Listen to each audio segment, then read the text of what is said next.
Bismillahirrahmanirrahim. Assalamualaikum warahmatullahi wabarakatuh.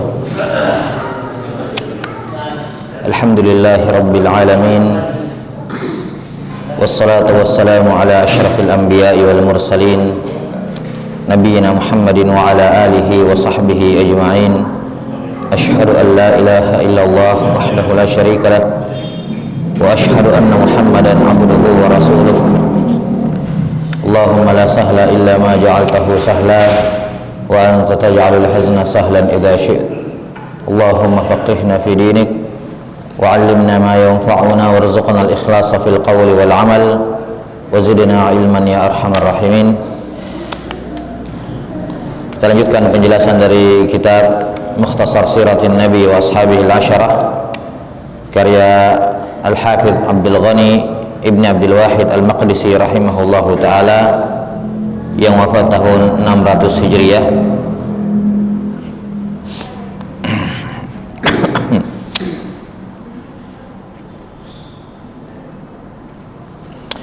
Nah,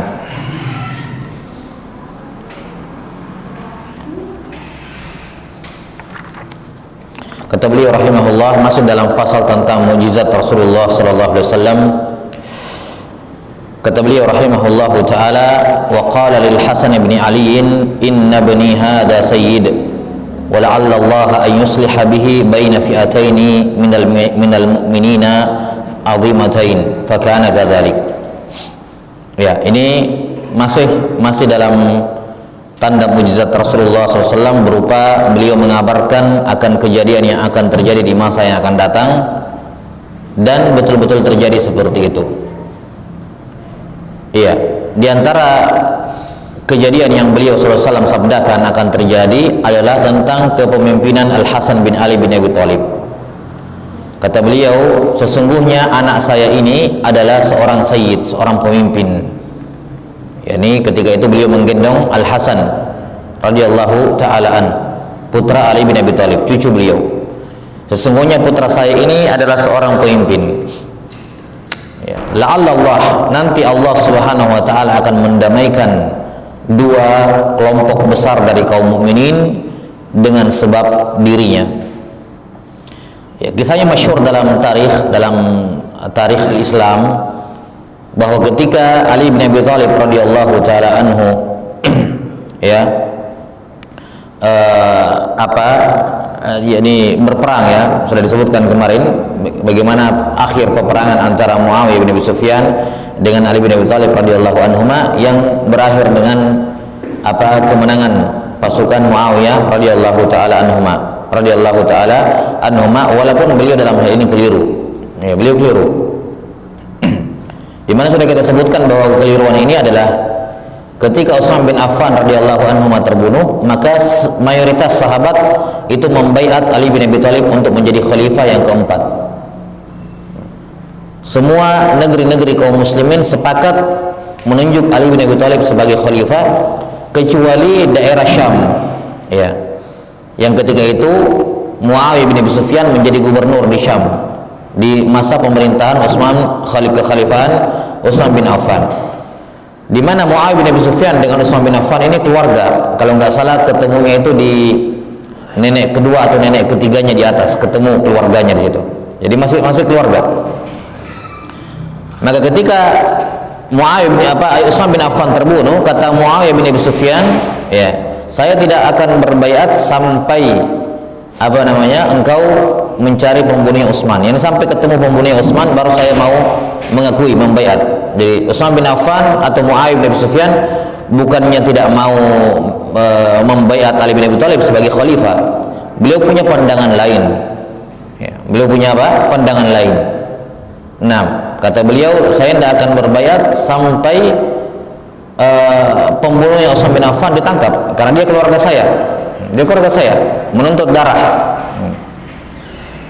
Kata kesimpulannya Ali bin Abi Thalib mengatakan, enggak, ya kita tenangkan dulu kaum muslimin karena lagi kacau, ya, lagi besar-besarnya Khawarij ketika itu, pemberontakan, lagi kacau, sehingga butuh ditenangkan dulu situasi, setelah itu baru dicari pembunuhnya Utsman bin Affan.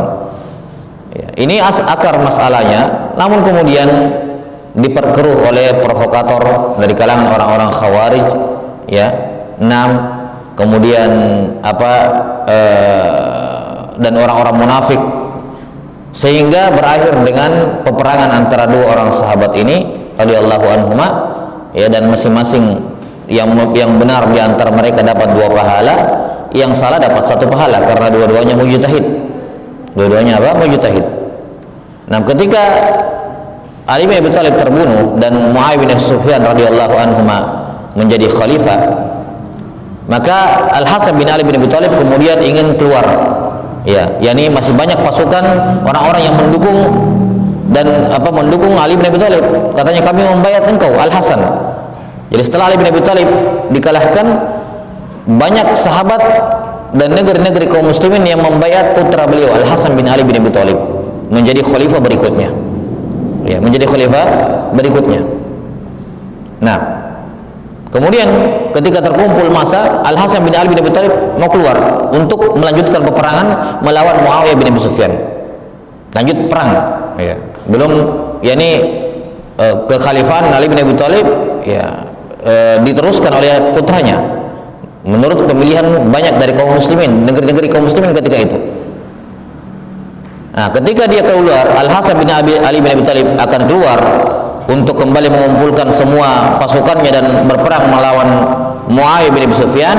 Di tengah jalan, Al Hasan ini ketemu dengan sahabat Nabi sallallahu alaihi wasallam Abu Bakrah.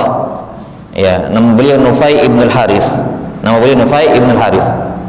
Kata Abu Bakrah radhiyallahu taala anhu bertanya kepada Al Hasan, "Kamu mau kemana? Kamu mau kemana?" Ya, kata beliau, "Saya ingin membela kehormatan lelaki ini, yakni ayahnya, Ali bin Abi Thalib. Ini dia dibunuh kezaliman dan pemerintahnya pun, ya, dia terbunuh dalam keadaan dizalimi."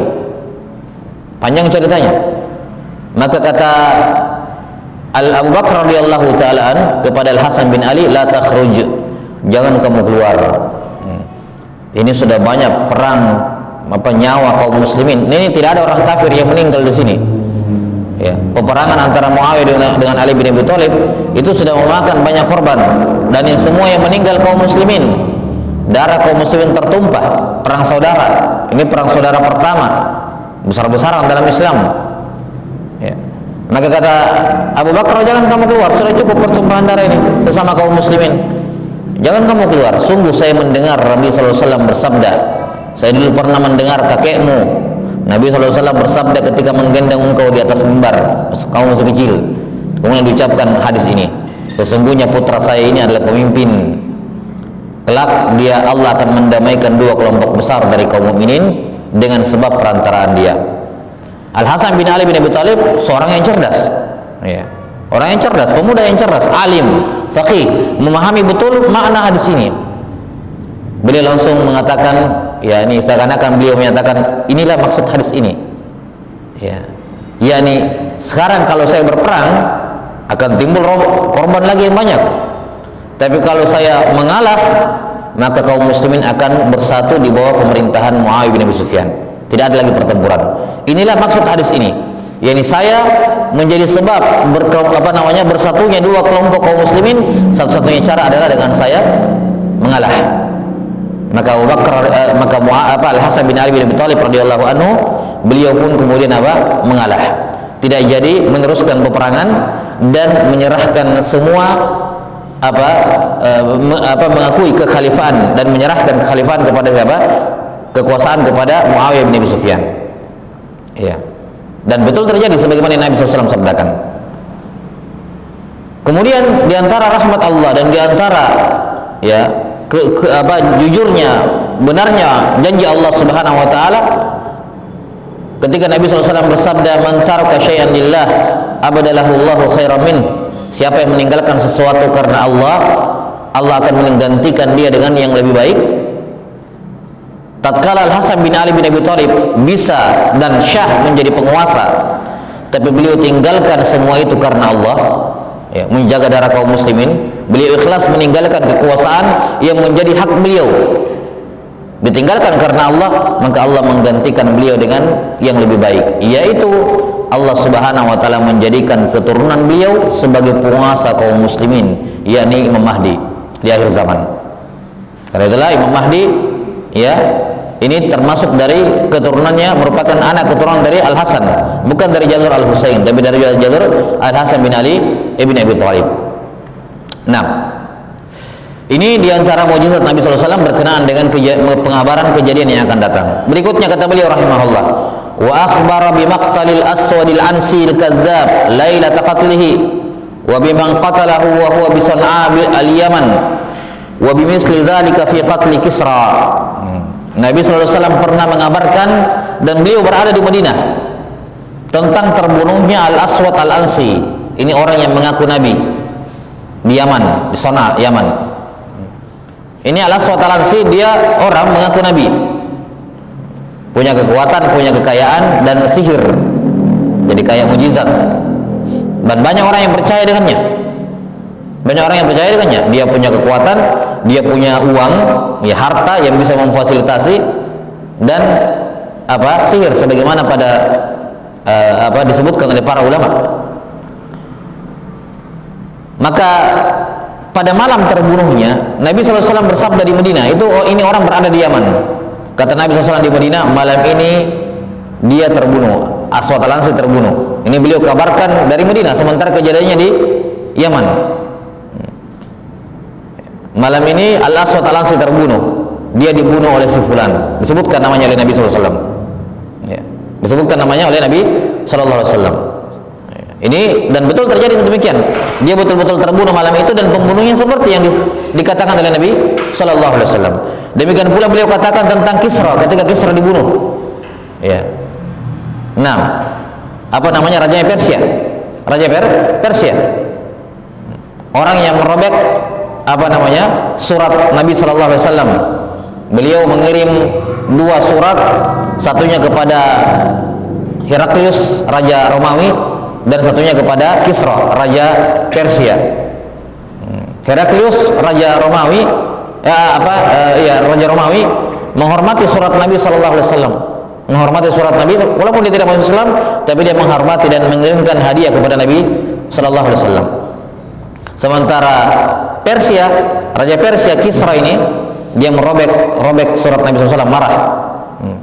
Maka Nabi SAW bersabda, mazzaqallahu mulkahu, Allah Ta'ala merobek-robek kerajaannya, ya, sehingga sejak saat itu dia merupakan raja Persia yang terakhir. Tidak ada lagi kerajaan Persia setelah itu sampai di zaman sekarang, ya, sekarang Iran, ya, sekarang Persia di Iran. Nah, beliau mengabarkan bahwa Kisra dibunuh, ya, dibunuh oleh si fulan. Disebutkan dalam hadis itu, saya lupa siapa namanya, disebutkan bahwa dia dibunuh oleh si fulan, yakni dari kerabat sendiri. Biasa kudeta kerajaan gitu, ya, memperebutkan kekuasaan. Saya lupa siapa namanya, yang jelas dari kerabat dia sendiri, dibunuh oleh kerabatnya, ya. Nabi SAW kabarkan dia dibunuh oleh si fulan, disebutkan namanya dalam bahasa Ajam, bukan nama orang Arab, ya, orang. Nabi SAW sebutkan. Ini juga, ya, bagian dari mukjizat Nabi SAW. Beliau mengabarkan kejadian yang terjadi di tempat yang jauh, yang Nabi tidak saksikan secara langsung. Selanjutnya kata beliau, kata penulis rahimahullah, wa akhbara an Syaima'i binti Buqailah al-Azdiyah annaha rufi'at lahu fi khimarin aswada ala baghlatin syahba fa ukhidat fi zamani Abi Bakr as-Siddiq fi jaishi Khalid ibn al-Walid bihadhihi sifah. Nah, kemudian beliau sallallahu alaihi wasallam mengabarkan, ya, tentang Asy-Syaima binti Buqailah Al-Azdiyah. Baik.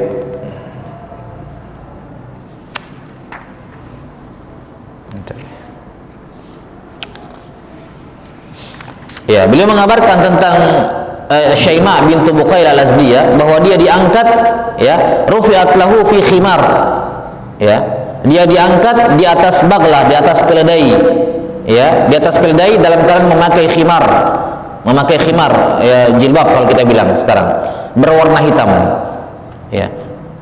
Saya Allah alam belum lihat ini siapa ini, ya. Cuman ini belum terjadi di zaman Nabi SAW. Beliau kabarkan akan terjadi seperti itu.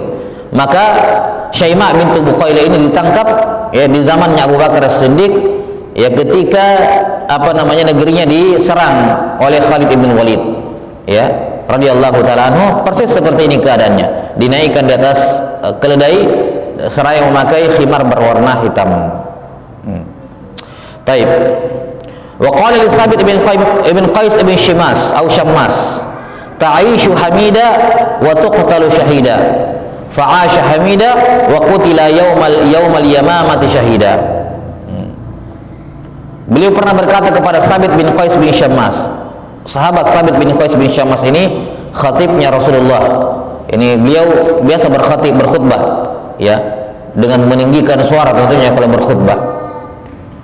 Beliau radhiyallahu an salah satu sahabat yang memiliki rupa yang ya tidak tampan lah, sampai-sampai istrinya minta cerai karena masalah wajah, ya. Nah, dan ini tentunya istrinya perempuan yang faqih, dia perempuan yang berakal. Katanya, Rasulullah, saya tidak benci suami saya karena agamanya, enggak, sama sekali tidak. Saya khawatir kufur kepada Allah, kufur kepada suami kalau saya tetap bersama dia. Ya ini tidak bisa lagi gitu. Ya, daripada saya durhaka pada suami, mending saya ya bisa, kan begitu. Ini perempuan yang berakal. Nah, suatu hari ketika turun firman Allah Ta'ala, ya ayyuhalladzina amanu la tarfa'u aswatakum fawqa sautin nabi wa la tajharu bil qawli kajahri ba'dikum li ba'd an tahbata a'malukum wa antum la tash'urun. Wahai orang-orang yang beriman, jangan mengangkat suara kalian di hadapan Nabi sallallahu alaihi wasallam. Jangan memanggil beliau dengan panggilan seperti kalian panggil teman-teman kalian, sesama kalian, karena amalan kalian akan terhapus dalam keadaan kalian tidak sadar. Ketika turun ayat ini, Thabit bin Qais bin Syammas langsung pulang menangis sejadi-jadinya. Ya, dikatakan saya yang dimaksud oleh Allah dalam ayat ini. Saya kalau bicara mengangkat suara di depan Nabi SAW, ini beliau khutbah di hadapan Nabi SAW, meninggi suaranya. Saya adalah orang yang meninggikan suara di hadapan Nabi SAW. Ya. Lihat bagaimana kelembutan hatinya para sahabat dan cepatnya mereka terpengaruh. Iya. Cepatnya mereka terpengaruh dengan ayat. Ketika turun ayat dan mereka masuk di dalamnya, mereka langsung menuduh diri mereka sendiri. Saya yang dimaksud ayat ini, bukan yang lain. Nah, dan ini menunjukkan kelembutan hati mereka. Berbeda dengan kita di zaman-zaman belakangan, ketika mendengarkan ayat yang menegur tentang perbuatan kita tidak merasa. Padahal Allah berbicara kita melalui Al-Quran, nggak merasa bahwa kita yang ditegur. Ya. Merasa bukan dia yang diajak bicara oleh Allah Subhanahu Wa Taala, yakni melalui Al-Quran. Bahkan mengarahkan kepada yang lain, bukan saya. Itu ya maksudnya yang sana itu. Ya. Kalau diberikan nasihat oleh para alim ulama, oleh guru-guru, ya, dan dia melanggar nasihat tersebut, dia tidak merasa dirinya yang ditegur. Ya. Ketika ada nasihat yang sifatnya umum, dia mengatakan, oh itu untuk si anu, untuk yang lain, bukan untuk saya dinasihati. Ya. Apa susahnya mengakui kesalahan, ya, dan apa susahnya merasa disinggung atau merasa ditegur, karena orang itulah ciri orang beriman. Kalau ditegur dia merasa, kan begitu. Nah, fadzakir fa inna dzikra tanfa'ul mu'minin, bahwa peringatan, teguran itu bermanfaat bagi orang beriman. Senang kalau ditegur. Kalau ditegur sama guru melakukan kesalahan, senang, artinya gurumu masih perhatian sama kamu. Coba kalau nggak ditegur sama sekali, berarti dia tidak peduli kamu baik mau tidak, terserah, kan gitu. Maka teguran itu bermanfaat. Allah menegur kaum mukminin, ya, Nabi SAW menegur kaum mukminin, para alim ulama menegur kaum mukminin. Ya, kalau dia melakukan kesalahan tersebut, dia harus merasa dan memperbaiki dirinya. Maka dia pun mengatakan, kata Thabit bin Qais, saya masuk neraka, saya ini sudah. Maka beberapa hari Nabi SAW tidak melihat beliau, Thabit ini bin Qais ini. Maka Nabi SAW bertanya, di mana Thabit bin Qais? Karena tidak pernah kelihatan. Katanya, Rasulullah, dia di rumahnya nangis, ya. Kenapa? Katanya dia penghuni neraka. Ya, terhapus semua amalannya katanya karena ayat ini turun tentang dirinya. Kata Nabi sallallahu alaihi wasallam, "Akhbirhu annahu laisa min ahli nar, ya, annahu min ahli jannah." Kabarkan kepada dia, dia bukan penghuni neraka, dia termasuk penghuni surga. Maka ini jaminan beliau salah satu orang dari segelintir sahabat yang dijamin masuk surga oleh Nabi sallallahu alaihi wasallam. Dijamin masuk surga. Suatu hari beliau berkata kepada Sabit ini, "Ta'ishu hamida wa tuqtalu syahida." Wahai Sabit, kamu akan hidup dalam keadaan mulia dan terbunuh dalam keadaan syahid. Dan betul-betul terjadi. Beliau hidup sebagai orang yang mulia, beliau penghuni surga, dipastikan masuk surga sementara beliau masih berjalan di muka bumi ini, dan Nabi SAW memastikan beliau masuk surga. Dan beliau terbunuh di perang Yamamah dalam keadaan syahid ketika memerangi siapa? Musailimah Al-Kadzdzab, orang yang mengaku nabi itu, ya, di Yaman. Iya, radhiyallahu ta'ala. Kata beliau rahimahullah, wa qala li rajulin mimman yadda'i al-islam wa huwa ma'ahu fil qital innahu min ahli an-nar fa saddaqa Allahu qawlahu bi annahu nahara nafsah. Suatu ketika ada seorang yang ikut berperang bersama Nabi sallallahu alaihi wasallam, ikut berjihad bersama Nabi sallallahu alaihi wasallam, yang menampakkan keislaman, dan dia apa? Dan dia memang orang Islam, bukan orang munafik, bukan orang musyrik sembunyi-sembunyi, bukan, orang Islam. Dia ikut berperang bersama Nabi SAW, dengan berani dia membela Islam, dengan berani dia memerangi kaum musyrikin, duel dia menang, banyak korban dia bunuh, banyak orang-orang musyrikin berhasil dia perangi. Maka para sahabat yang melihat itu kagum dengannya. Wah, ini orang betul-betul, ya, hebat, dia pejuang, dia ini, dia. Mendengarkan kata-kata sahabat itu, Nabi bersabda, innahu min ahli nar, dia penghuni neraka. Dia penghuni neraka. Mendengarkan sabda Nabi ini, ada sebagian orang yang kayak bukannya tidak percaya Nabi, cuman masih agak berat gitu ya. Kok bisa ada yang tampilannya kayak gini, ya, tampilannya kayak gini masuk neraka, berjihad sampai ya terluka masih berperang, ya. Kata Nabi SAW, enggak, dia penghuni neraka. Nah, maka Allah Subhanahu wa taala menunjukkan, menyingkap keadaan orang ini dan membenarkan sabda Nabi sallallahu alaihi wasallam. Setelah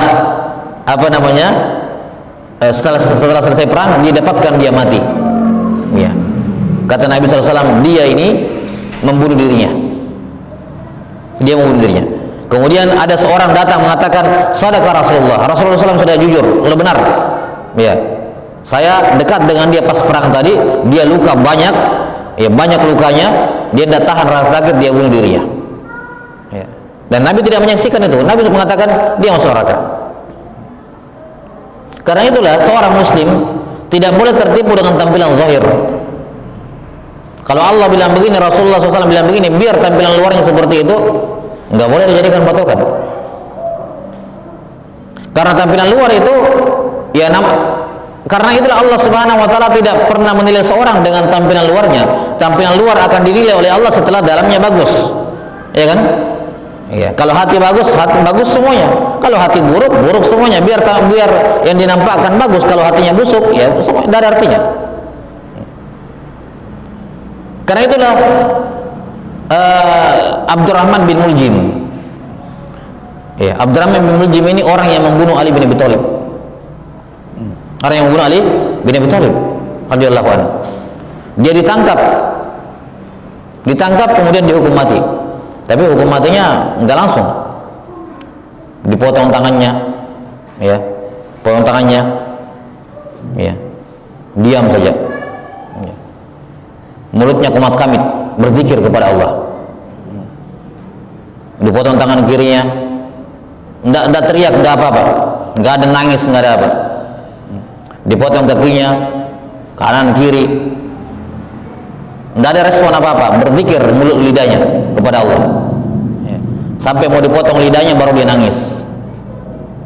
Dikatakan, sekarang kamu baru nangis, lidahmu mau dipotong kamu baru nangis. Katanya, saya nangis bukan karena lidah saya mau dipotong, saya nangis bukan karena lidah saya mau dipotong, saya nangis karena kalau lidah saya dipotong saya sudah tidak bisa berzikir kepada Allah. Lihat, Ini orang kalau hidup di zaman sekarang wali, ya. Ini wali yang seperti ini. Sudah mau dibunuh masih berzikir. Tapi dia orang jahat, pembunuh sahabat Nabi Sallallahu Alaihi Wasallam, ya, ya, pelaku dosa. Karena itu tampilan zahir nggak bisa lihat. Kita nggak bisa menilai orang. Kita menilai orang sebagai wali, sebagai orang soleh hanya dengan melihat sholatnya, puasanya. Nggak bisa kita nilai seperti itu. Yakni kita berharap, kita cuma mengatakan, insya Allah dia di atas kebaikan. Insya Allah di atas kebaikan. Kalau kita lihat selama ini ibadahnya, insya Allah orang baik. Tapi mengatakan dia pasti orang baik, oh tunggu dulu. Itu berbicara masalah gaib, isi hati orang. Isi hati orang, kita tidak bisa pastikan. Kita sudah sebutkan kemarin pihak yang memprovokasi siapa? Muawiyah dengan Ali bin Abi Thalib. Orang-orang Khawarij ini dahinya hitam karena banyak sujud. Kemudian di sini ada garis-garis hitam. Kenapa? Karena seringnya menangis. Tahu kalau air biasa melewati, jangankan pipi ya, air kalau biasa melewati batu akan berbekas. Ya, ini berbekas di sininya nih karena seringnya menangis ketika membaca Al-Quran. Mereka semua qurra, para penghafal Quran. Enggak ada para penghafal Quran. Kerjanya apa? Sebagian masuk di kubunya Ali bin Abi Thalib, sebagian masuk di kubunya Muawiyah bin Abi Sufyan, ya. Kemudian mereka membunuh teman dia sendiri, sama-sama mereka membunuh. Kemudian mengatakan yang membunuh kubunya Muawiyah sehingga terjadi perang. Padahal mereka sendiri yang baku bunuh. Tujuannya memprovokasi. Kata Ibnu Katsir rahimahullah, ajaibnya mereka ini orang yang rajin salat malam. Mereka orang yang rajin salat malam, mereka penghafal Quran. Ya. Mereka penghafal Quran, menangis karena Allah. Tapi apa? Tidak ada gunanya. Karena itulah ibadah insya Allah merupakan tanda kebaikan, tapi tidak bisa dipastikan orang itu baik hanya dengan melihat apa? Ibadahnya. Sebagaimana ya isi hati seorang, ya, ya tidak bisa kita langsung lihat dari apa, nilai dari apa tampilan luarnya. Karena itulah kalau kita melihat sejarah Islam, ya, kita akan dapati bahwasanya selalu tolak ukurnya kebaikan itu kembali kepada Al-Quran dan hadis. Kembali lihat timbangan dalam agama kita, timbangan dalam agama kita. Ada satu kisah yang menarik dalam masalah periwayat hadis. Di zaman dulu orang kalau hafalannya tidak kuat, ya, hafalannya tidak kuat, itu dihukumi lemah, hadisnya tidak boleh diterima, nggak boleh diambil riwayat hadisnya. Misalnya dia punya 1000 riwayat, dia salah 400, itu ditolak hadisnya sudah. Ya, ya, itu 1000 hadis 400 salah, terhitung banyak, ditolak hadisnya, nggak boleh diambil hadisnya. Saya lupa Ahmad ibn Saleh atau siapa gitu. Ada seorang rawi dikatakan oleh sebagian ulama dia dhaif, lemah hadisnya. Lemah hadisnya. Kemudian ada seorang ulama yang membela, mengatakan seandainya kamu lihat bagaimana putihnya janggutnya, ya, bagaimana putihnya janggutnya, bagaimana disebutkan tanda-tanda zahir. Ya. Seandainya dia lihat bagaimana putihnya janggutnya, dia ini dia itu dari ibadahnya, tidak akan mungkin dia apa? Mendoifkan hadisnya. Kata Az-Zahabi rahimahullah mengomentari di sini alim ini keliru. Kenapa? Karena dia menilai kekuatan apa boleh tidaknya diambil hadisnya seorang hanya dari tampilan luar. Nggak boleh dari tampilan luar, harus dari hafalan. Karena begitu tolak ukurnya. Maka dalam menilai seorang itu baik, kita Islam punya timbangan-timbangan tersendiri juga, bukan tampilan zahir. Ya, bukan timbangan zahir. Ada, karena itulah banyak orang-orang yang tertipu karena melihat itu. Kita sudah sebutkan ya bagaimana apa?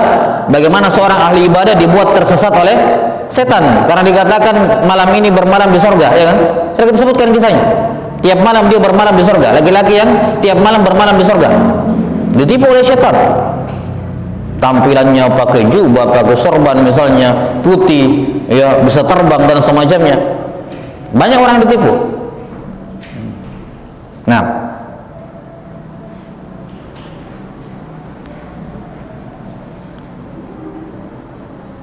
maka sama seperti laki-laki ini, tampilan luarnya berjihad, berperang, membela Islam, tapi kata Nabi SAW, enggak, dia penghuni neraka. Terbukti dia mau membunuh dirinya sendiri. biar berjihad bersama Rasulullah SAW, dia bunuh diri sendiri, masuk neraka, kata Nabi SAW. Ya. Maka ini orang yang bukan sekedar sholat di belakang Nabi, ya, ikut berperang bersama Nabi SAW, mengorbankan nyawanya untuk agama Islam sampai luka-luka, tapi akhirnya bunuh diri. Dikatakan Nabi SAW masuk neraka. Ya, maka termasuk kekeliruan di zaman sekarang kalau menilai seorang baik hanya dari pakaiannya, ya, pakaian Islami sudah baik. Ada orang mengatakan dia insya Allah orang soleh. Kenapa? Kalau ngomong selalu bilang insya Allah. Apa hubungannya? Bukan pertanda baik, bukan berarti ada orang setiap ngomong insya Allah berarti dia orang soleh. Enggak sama sekali. Islam tidak pernah menjadikan itu sebagai timbangan soleh atau tidak. Maka jangan membuat timbangan-timbangan sendiri, penilaian-penilaian sendiri untuk menilai orang baik atau tidak. Memang ada penilaian yang sifatnya parsial, tapi tidak bisa dijadikan sebagai penilaian menyeluruh. Misalnya pakaian menutup aurat, oke, dia berpakaian menutup aurat secara parsial dia mendapatkan poin kebaikan, tapi tidak menunjukkan dia orang baik sepenuhnya, karena itu hanya satu penilaian, ibarat perlombaan atau kontes sesuatu ya, perlombaan yang dinilai misalnya 10 poin, 10 perkara yang dinilai, 1 poin dia bagus, belum tentu 9 yang lain bagus. Nggak bisa kan begitu ya. Karena itulah sekali lagi seorang muslim dalam menilai tidak bisa asal seperti itu. Oh dia orang soleh ya, misalnya karena rajin selalu mengucapkan salam kalau ketemu, itu tanda baik, tapi belum tentu dia orang baik. Tanda baik tapi belum tentu dia orang baik. Iya. Kata beliau, ya apalagi kalau sekarang dia orang baik, rajin pengajian. Rajin pengajian tanda baik, tapi belum tentu dia orang baik. Tanda baik, ada tanda kebaikan padanya. Atau dia orangnya jujur. Kenapa? Dia dekat dengan ustadz. Dekat dengan ustadz baik. Sekedar dekat, ya ada tanda kebaikan, tapi belum tentu dia orang baik.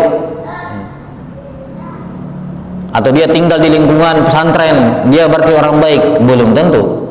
Itu tanda baik, tapi belum tentu dia baik. Orang kaum musyrikin saja bertetangga dengan Nabi Muhammad SAW tetap musyrik kalau tidak mengambil manfaatnya. Orang musyrikin saja yang bertetangga dengan Masjid Nabawi, Masjid Al-Haram maksud saya, orang-orang munafik yang tinggal di sekitar Masjid Nabawi tetap tidak menjadi orang baik, walaupun dia tinggal di lingkungan yang baik, walaupun dia bertetangga dengan manusia yang paling utama. Maka patokan kebaikan dalam Islam banyak, ya, poin-poin yang butuh diperhatikan untuk mempersaksikan orang itu baik atau tidak, ya. Kata beliau, wada'a li Umar bin Al-Khattabi fa asbaha Umaru fa aslam.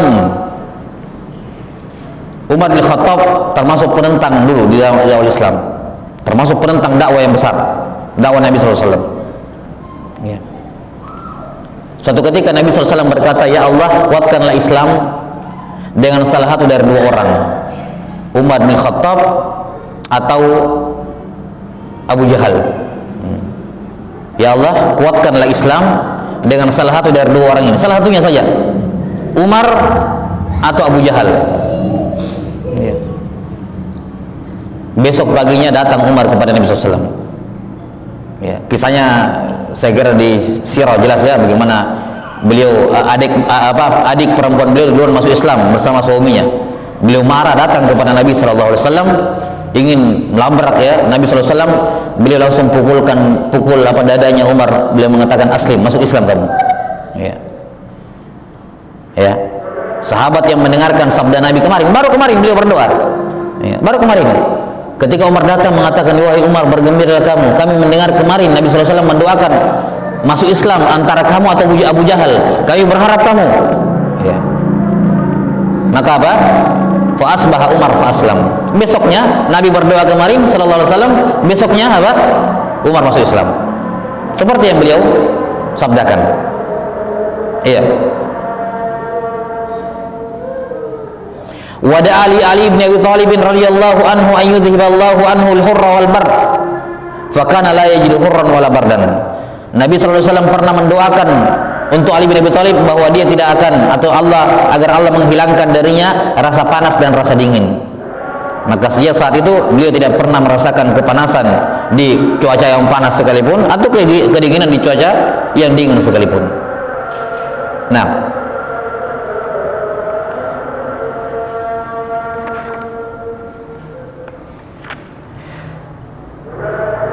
belum masuk itu? Suara habis, sudah 3 menit. Wada'a li Abdullah bin Abbas radhiyallahu anhuma an yufaqihahu Allah fid din wa yu'allimahu at-ta'wil fa kana yusamma al-habra wal bahra li kathrati ilmihi. Nabi SAW pernah mendoakan Abdullah bin Abbas agar dia difaqihkan dalam agama, dibuat pandai, alim dalam agama, dan diajarkan ilmu tafsir. Maka jadilah beliau dinamakan di tengah-tengah sahabat sebagai Al-Habar. Al-Habar bermakna Al-Allamah, orang yang banyak ilmunya. Ya. Al-Bahar, yang laut, ya, lautan ilmunya, luasnya, bagaikan lautan luas ilmunya, likasrati ilmihi, karena luasnya ilmunya. Dan tentunya doa Nabi SAW kepada Abdullah bin Abbas agar difaqihkan, diberikan pemahaman dalam agama, diajarkan ilmu tafsir, bukan habis didoakan langsung muncul semua ilmu dalam dadanya, enggak. Karena tidak ada ilmu yang instan. Dalam Islam tidak ada ilmu yang instan. Biar kamu didoakan oleh ulama, oleh gurumu, oleh siapapun, didoakan, kamu harus menempuh sebab. Iya. Tidak ada itu ilmu buku dibakar baru diminum airnya langsung pintar, kan? Tidak ada. Ya, harus belajar. Kata Nabi SAW, innamal ilmu bitta'allum. Ilmu itu harus dengan ta'allum. Apa itu ta'allum? Dalam bahasa Arab ta'allum itu timbangannya, wazannya tafa'ala. Di antara makna kata yang ditujukan oleh semua kata-kata dalam bahasa Arab yang cara bacanya tafa'ala, ta'allama, taqattala, ya, dan seterusnya, di antara maknanya adalah melakukan suatu kerja keras, suatu upaya yang keras untuk mendapatkan sesuatu. Kalau dikatakan ta'allama, berarti orang ini telah melakukan kerja keras untuk mendapatkan ilmu. Kata Nabi SAW, ilmu itu diperoleh dengan ta'allum. Ya. Yaitu apa? Kapan seorang dianggap siksa, berusaha keras dalam menuntut ilmu? Kalau dia mencatat, menulis, menghafal, memahami, mengulangi, repot, susah, ya, begadang, menahan lapar, itu namanya ta'allum.